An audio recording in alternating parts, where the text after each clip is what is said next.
आगे बढ़ेंगे, छत्तीसगढ़ का रुख हम कर लेते हैं। छत्तीसगढ़ जहां से 3 नाम सबसे ज्यादा चर्चा में है, ब्रजमोहन अग्रवाल उसमें है, विजय बघेल उसमें है और संतोष पांडे। ये 3 नाम ऐसे हैं जो चर्चा में और या ये कहिए कि रेस में सबसे आगे चल रहे हैं। दीपक विश्वकर्मा, क्या इन 3 नामों में से ही कोई एक नाम होगा या 2 नाम होंगे या तीनों को शामिल करने की खबर है, या इन 3 नामों के अलावा कोई और नाम भी है आपकी जानकारी में?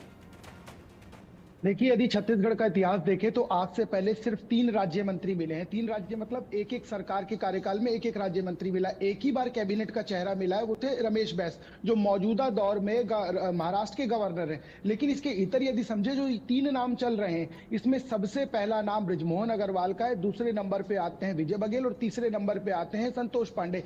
इन सबके इतर यदि मोदी सरकार किसी को चौंकाएगी तो एक और नाम हो सकता है, जो बिलासपुर से नए नवेले पहली बार सांसद बने, वो है तोखन साहू।